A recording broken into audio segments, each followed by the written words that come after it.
Hello and welcome to the Class 6 video. This is a walkthrough of the practice test. So Class 6 is the practice test and Class 7 is the first regular test.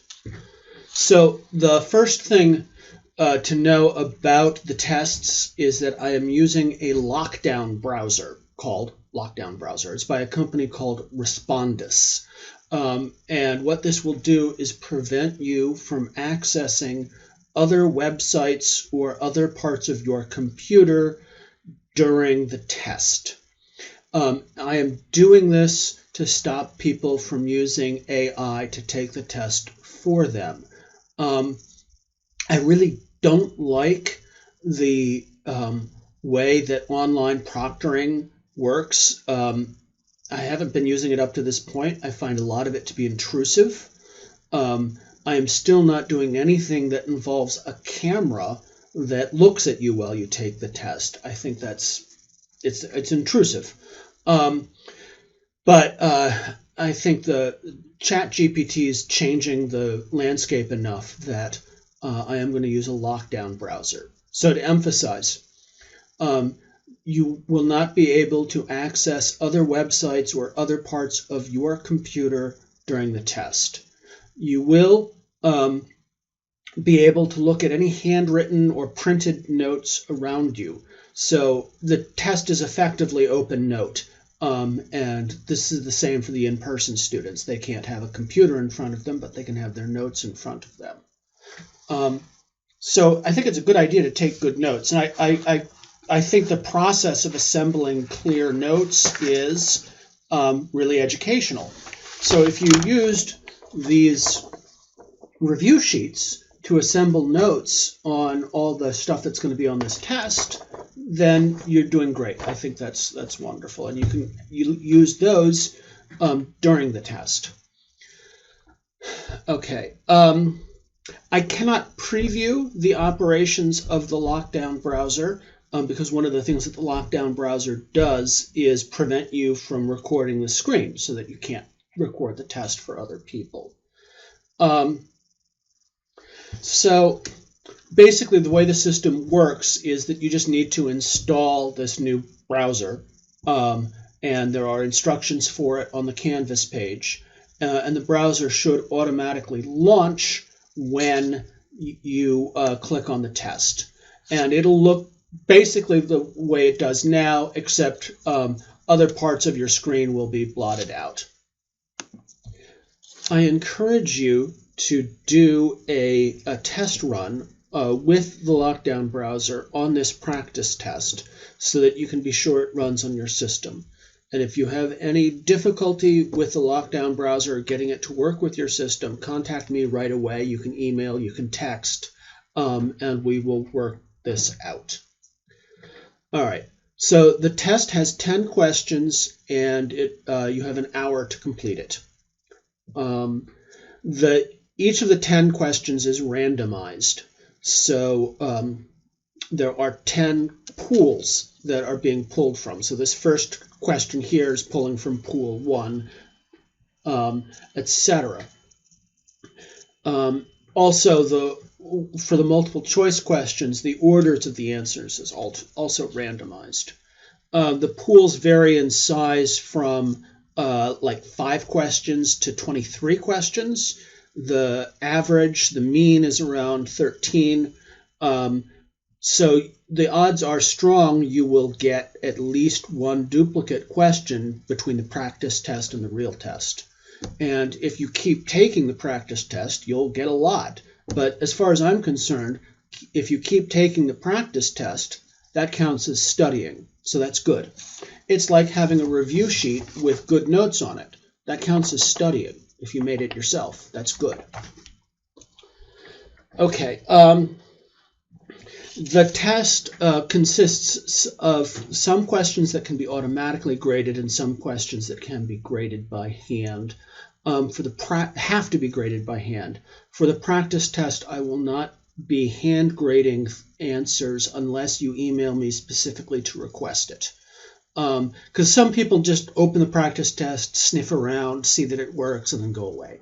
But if you really want to sit down, which I encourage, and plow through it like it was a real test, email me and I will be sure to give you your accurate grade.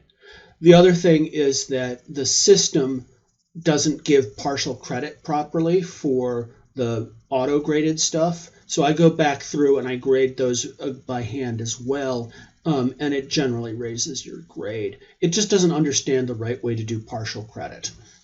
Okay, so let's take a look at some of these questions. Question 1 is a multiple choice question. This is just what I got when I was randomizing this. And it asks for the definition of critical thinking as the term is used in this course. Select one. Your options are thinking about very important or difficult issues, subjecting the thinking of others to intense scrutiny, picking apart their ideas with the goal of finding flaws, the study of argument under artificial conditions, especially in invented languages, the part of the study of reasoning that is concerned with argument, and the use of meta-reasoning to improve our reasoning in practical situations. So first thing I recommend with multiple choice tests, and this is a bit of practical advice, read all the answers before making up your mind, right? This isn't so much about critical thinking. This is just about how to game multiple choice tests. Also, start by ruling out answers that you know aren't going to be right. So thinking about important or difficult issues, subjecting the thinking of others to intense scrutiny. These both should sound to you like they're playing off of ideas about critical that haven't been what we're talking about, so you can cross those out. So you know the answer is going to be one of the remaining three. For this class, the question about invented languages is just going to seem weird, and you're going to cross that out right away. This actually, though, highlights the contrast between critical thinking and logic, where actually a lot of logic works in artificial logical languages. And that's not something I've gone into this semester. The part of the study of reasoning that is concerned with argument is probably going to be the most tempting wrong answer, because we're talking about argument all the time, right? But there are other things that I've been emphasizing with argument. So the correct answer here is the last one, the use of meta-reasoning to improve our reasoning in practical situations. And you can see that if you go back to the PowerPoint. Let's go back and look at that now. So this is the Class 1 PowerPoint. You might remember that I ran through some definitions of critical thinking from different people. I talked about epistemic views of critical thinking and said we were basically in that territory. I talked about metacognition as thinking about thinking, and then I went here and I said that for the purposes of this course, critical thinking was the use of meta-reasoning to improve our reasoning in practical situations. So the idea is that unlike a logic course, this is a practical course, and it's about self-improvement of your reasoning ability.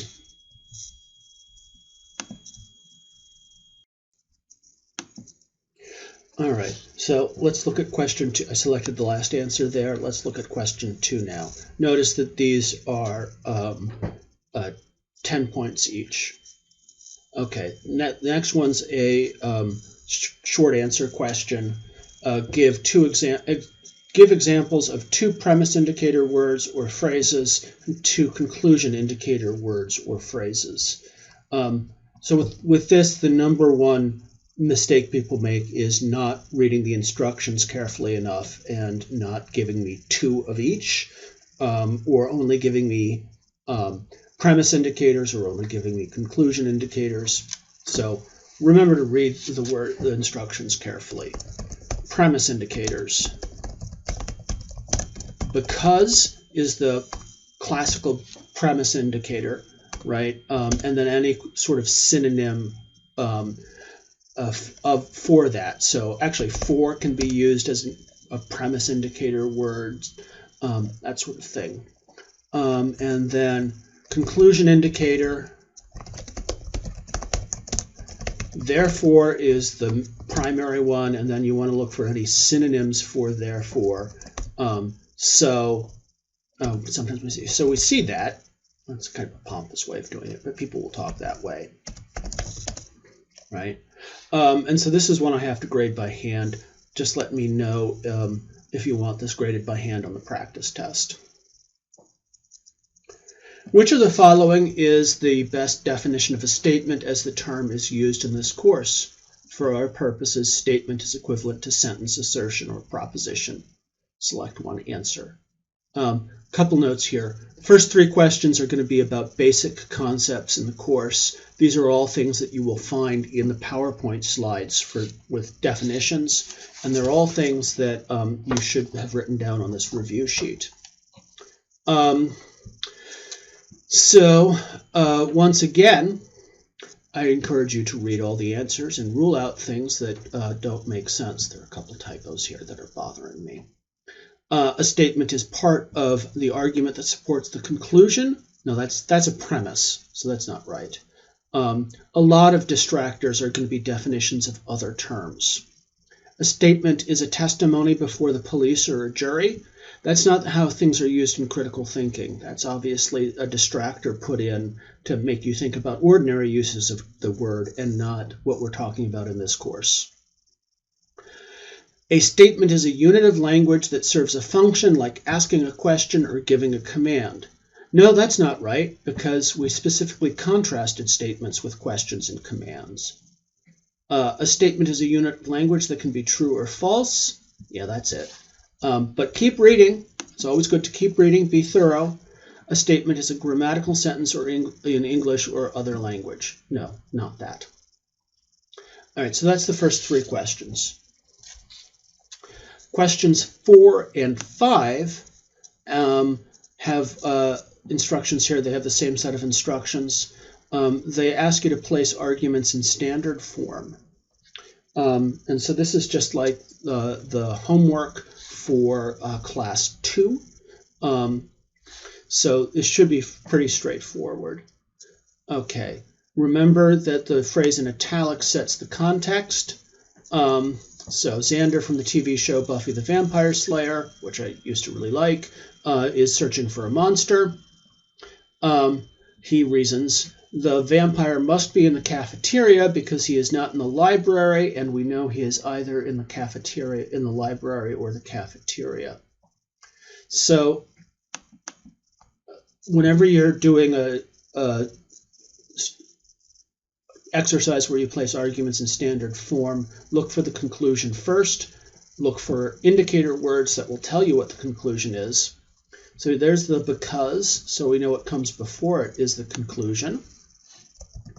The vampire must be in the cafeteria, right?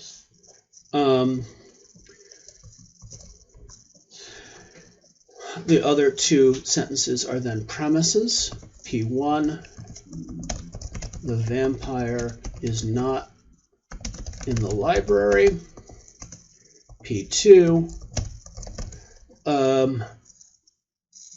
the vampire is either in the library or the cafeteria. And there's your conclusion. I won't bother to try and draw a line here. Remember to write your indicator words separately. So premise indicator, because, right? And so that's all you have to do there. Okay, moving on. The second one. A kindergarten teacher is trying to be realistic about their students. Children cannot be wise because wisdom can only be acquired by long experience in people who have the virtues necessary to learn from experience. Children do not have much experience in life, and they have not yet developed the virtues to learn from experience. Notice, by the way, that the way Canvas is set up here gets confusing really quickly. You actually now have 4 sliders, which is annoying. But this is the slider that lets you go down to get the box for this question. So this is another one that is conclusion first. Remember that your questions can be, your arguments can be conclusion first, conclusion last, conclusion middle, conclusion first and last. They may or may not have indicator words. In this case, we got 2 that are conclusion first with the indicator word because. So the conclusion here is children cannot be wise.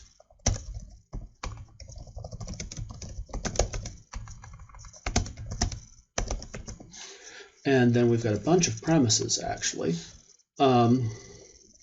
P1,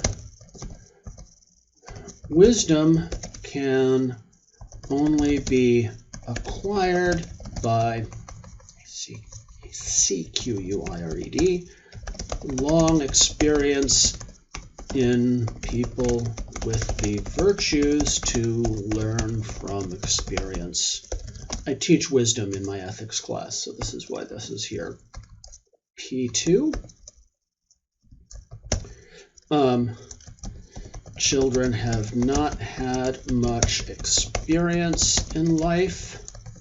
P3. Children have not developed virtues.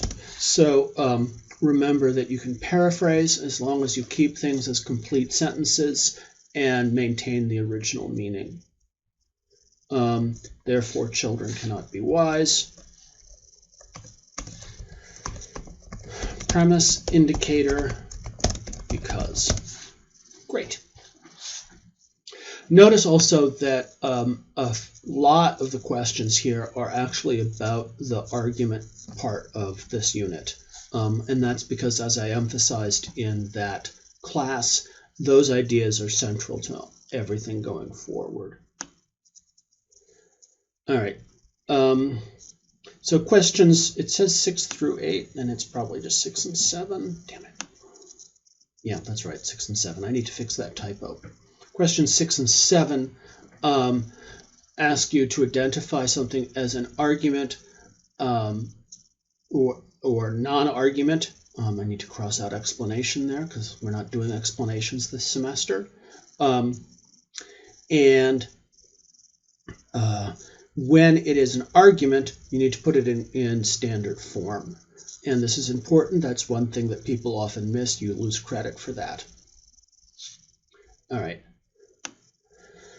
Item 7, from a newspaper front page, Myanmar's pro-democracy leader Aung San Suu Kyi was charged Thursday with violating the terms of her house arrest in a move that could tighten the grip of the military junta over its chief opponent in advance of the election next year. Her arrest grew out of a bizarre event in which an American man was reported to have swum across a lake and spent at least one night on the grounds of her home, where she has been confined for 13 of the past 19 years. She was being held in Insein prison near Myanmar's main city, Yangon, pending her trial, which is on the docket for May, but may not begin immediately, her lawyer said. And this is again from a newspaper article. So this is describing a series of events. It's on the part of the newspaper that's just supposed to be relating facts. I think it should be clear that this is not an argument. An argument, just reporting. Bit of a narrative maybe, but we'll say just reporting. Okay. Oh, and that was 7, and we need to scroll up to get to 6. I hate it whenever you've got like 4 or more slider bars. All right. You stop someone and ask how to go to the theater. They say, "You aren't far, but you're heading the wrong direction. You want to turn around, go 5 blocks, and then make a left at the light with the gas station. It's just a few blocks after that, down on the left." Yeah, there's no argument here. There's no one statement is supporting another. It's instructions, which actually are kind of like commands. not an argument. Instructions, kind of like commands. I accept something that informal. I think that's an accurate description of what's going on there. So there, we got two non-arguments. Okay, 8, 9, and 10. We're back to multiple choice questions. And now we're looking at the later material in the course, the stuff on on cognitive bias and social epistemology. Which of the following is the best definition of confirmation bias, as the term is used in this course? A cognitive bias that by chance leads you to a belief that is true or confirmed by other evidence. No, that's not it, although you can see how that's kind of playing off the word confirmed to maybe mislead you. A cognitive bias that leads one to discount or ignore evidence and arguments that contradict one's current belief and to seek out arguments and evidence that confirm them. Yeah, that's it, but I'm going to keep reading. A cognitive bias that comes from hearing things you have been primed to hear, like hearing certain words because you have the word printed in front of you. That's a real cognitive bias, but that's not what we'll be looking at. The fallacy of believing an argument because it has a conclusion you already accept. That's close to confirmation bias, but it's not a bias, it's a fallacy. A systematic distortion in reasoning. Often this is not a matter of explicit belief. That's just the definition of cognitive bias in general. So here we're going to go for this one.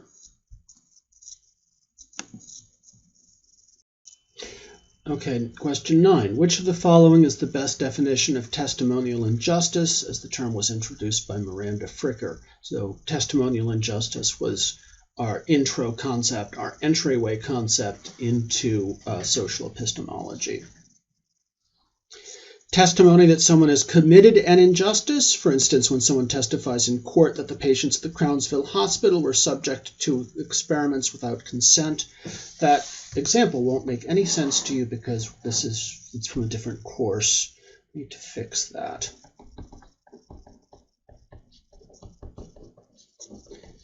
In any case, we know that's not the correct answer because, it's not about testimony in court. Okay, a harm which occurs when someone's testimony is discounted because they are a member of a group that is the subject of stigma. Ooh, that one sounds really tempting. A harm that occurs when testimony is coerced. For instance, a confession is extracted during torture. No, that doesn't sound right. Testimony that is unfair, maligning, or prejudicial, and thus can't be admitted into a court of law. Well, the other ones aren't it. Actually, this one here isn't the best definition. The way I introduced it, I can tell I ported this from another course. Because what Fricker says is that the primary case of testimonial injustice is discounting someone's testimony.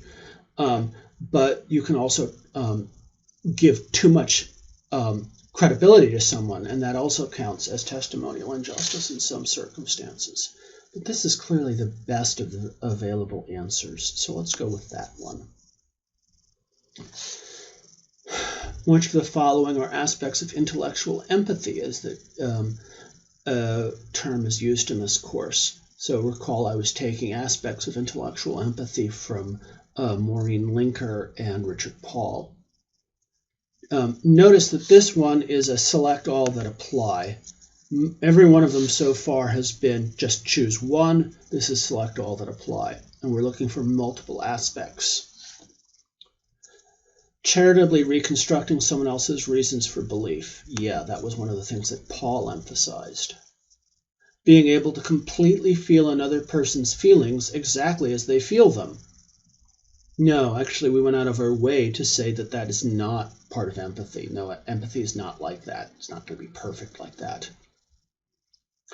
Being able and willing to reason from premises you don't agree with? Yes. Understanding the emotional motivations for their belief? Yes. And understanding how their beliefs are situated in their web of belief? Yes. All right, so that's that. There's also an 11th question. Notice it's 0 points and it's optional. For any multiple choice or similar question, you may explain any answer that you give. This could lead to you getting partial or even full credit. For instance, so the reason that this is here is that I find that with multiple choice questions, especially ones that I've just written, I haven't used a bunch, sometimes there are ambiguities in the way they are phrased that you don't realize as the test writer, that only come out when people interpret them the wrong way and give wrong answers. So this is just a chance to explain your answer.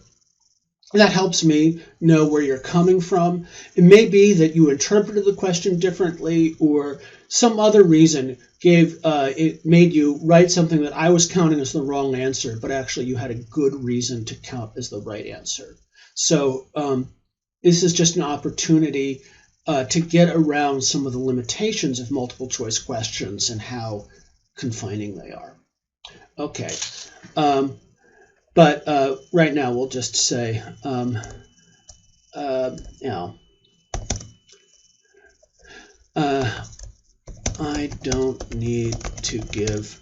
I don't want to give more explanation. You actually don't even have to say anything here. Okay, now we can hit submit. And when you're in the lockdown browser, hitting submit will let you access the rest of your computer again. So we hit submit. Get through that pop-up. And notice that it says 50 out of 100. Oh my God, what? Did I fail? Well, 6 questions require manual grading. So that's half the questions plus the 0-point question where you look for an explanation. But you can see here that I got all the automatically gradable things right. And we just need to go down and correct the others by hand. And again, I can do that if you send me the request. Of course, for the real test, I will do that ASAP.